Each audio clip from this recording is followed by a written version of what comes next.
Hello guys, my name is Mohit और इस video में हम बात करेंगे सॉर्ट कमांड के बारे में। तो सॉर्ट कमांड बेसिकली जितने भी आपके टेक्स्ट फाइल्स होते हैं उनके अंदर जितने भी कंटेंट्स रहते हैं उनको सॉर्ट कर देता है। किस ऑर्डर में? असेंडिंग ऑर्डर में सॉर्ट कर देता है। तो हम लोग असेंडिंग ऑर्डर में अपने सारे फाइल्स के अंदर के कंटेंट्स को सॉर्ट कर देते हैं। हम लोग यहाँ से सीधे चलते हैं पहले अपने टर्मिनल पे और वहां हर एक फ्लैग का देखेंगे कि आखिर सॉर्टिंग काम कैसे होता है लिनक्स में। तो गाइज आ गए हम अपने टर्मिनल पे। तो सबसे पहले मैं क्या करूंगा, मैंने एक random.txt नाम का फाइल बना रखा है जिसमें मैंने क्या किया, रैंडम वर्ड्स डाल रखे हैं। तो मैं चाहता हूँ इन रैंडम वर्ड्स को मैं सॉर्टेड ऑर्डर में प्रिंट कर दूं। तो मैं सॉर्ट कमांड यूज करूंगा और उस फाइल का नाम random.txt। तो अब आप देखोगे ये सॉर्टेड ऑर्डर में प्रिंट हो गया। अब मैं चाहता हूं कि ये जो सॉर्टेड ऑर्डर है मैं चाहता हूं इसका मैं रिवर्स प्रिंट करूं।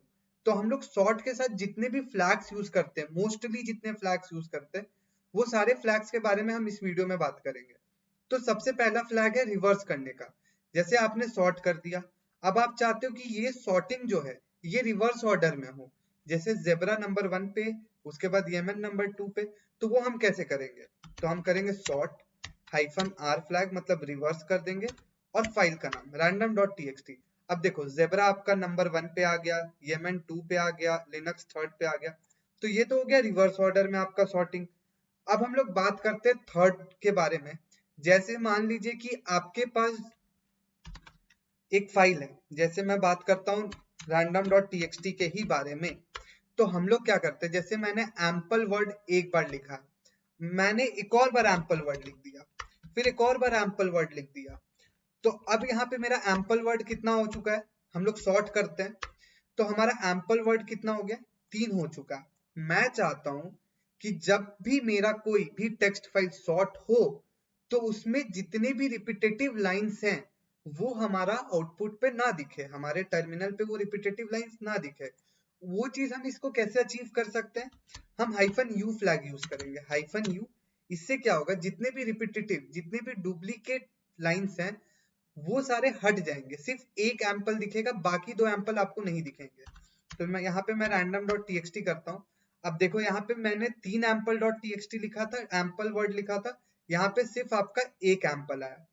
तो हमें जो भी रिपीटेटिव लाइंस हैं उनको हटाने के लिए, मतलब यूनिक सिर्फ वर्ड्स प्रिंट करने के लिए हम लोग -u फ्लैग यूज करते हैं। अब बात करते, ये तो हो गया वर्ड्स के लिए।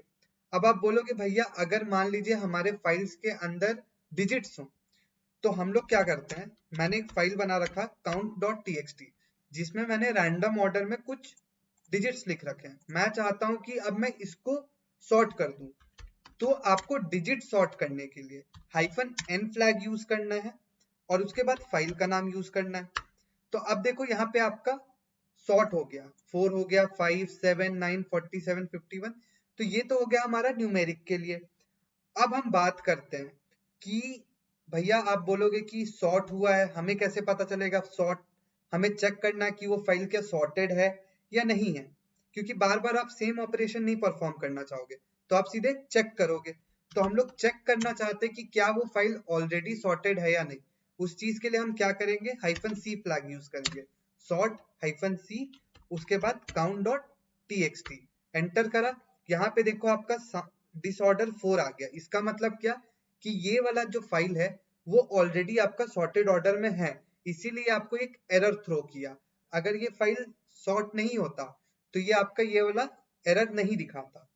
अब हम लोग बात करेंगे, चलिए पहले हम लोग एक एग्जांपल देखते हैं। जैसे मैंने एक फाइल बना रखा है employee.txt नाम का। तो इसमें मैंने आपको आईडी दे रखा है, आईडी, उसके बाद नेम, उसके बाद फोन नंबर, उसके बाद एड्रेस। अब मैं इसमें क्या चाहता हूं ना कि मैं हर कॉलम के अकॉर्डिंगली सॉर्टिंग करूं। जैसे मान लो कि आईडी तो मेरा यही रहेगा, मैं चाहता हूं कि मेरा जो सॉर्टिंग हो ना वो नेम के अकॉर्डिंगली हो, मतलब सेकंड कॉलम के अकॉर्डिंगली हो, कि अगर ए वाले जितने भी नाम है वो ऊपर आ जाए, फिर उसके बाद जो भी सॉर्टिंग होगा असेंडिंग ऑर्डर में वो नेम के अकॉर्डिंगली होना चाहिए। वो हम कैसे करेंगे? सबसे पहले हम सॉर्ट करेंगे, उसके बाद हम क्या करेंगे, -k डालेंगे। फिर कौन सा कॉलम है वो, ये फर्स्ट कॉलम है, सेकंड है, थर्ड है, फोर्थ है। हमारा कॉलम नंबर सेकंड है, तो हमने कॉलम नंबर सेकंड डाला, उसके बाद फाइल का नाम। employee.txt एंटर करा। आप देखो अब मेरा जो सॉर्टिंग हुआ है वो अकॉर्डिंगली टू नेम हुआ है, मतलब ए वाले नाम जितने थे वो ऊपर आ गए, मतलब सॉर्टिंग हो गया आपके असेंडिंग ऑर्डर में। अब सेम चीज अगर मैं चाहूं कि अब मैं फोन नंबर के अकॉर्डिंगली सॉर्टिंग करना चाहता हूँ, चलो फोन नंबर छोड़ो, मैं एड्रेस के अकॉर्डिंगली सॉर्टिंग करना चाहता हूँ, तो वो हम कैसे करेंगे? हम करेंगे सॉर्ट हाइफन के, उसके बाद 4, उसके बाद हमको क्या करना, फोर्थ कॉलम था, उसके बाद फाइल का नाम employee.txt। अब देखो आपका जो सॉर्टिंग हुआ है वो अब आपके कौन से कॉलम से हुआ है? फोर्थ कॉलम से। ए पहले आ गया, फिर बी आ गया, फिर सी आ गया। तो बेसिकली ये आपका सॉर्टिंग हो गया यूजिंग कॉलम्स, कि आपको कॉलम के अकॉर्डिंगली सॉर्टिंग करना है, तो वो आप कैसे करोगे? तो उसमें हम लोग हाइफन के यूज करते हैं और उसके बाद कौन सा कॉलम नंबर है वो हम वहां पे यूज कर लेते हैं। तो गाइज आई होप कि आपको सॉर्ट कमांड के सारे फ्लैग्स एंड सॉर्ट कमांड अच्छे से समझ आया होगा। तो गाइज इस वीडियो के लिए इतना ही रखते हैं। Till then keep watching my videos and don't forget to hit the like and subscribe button. Thank you.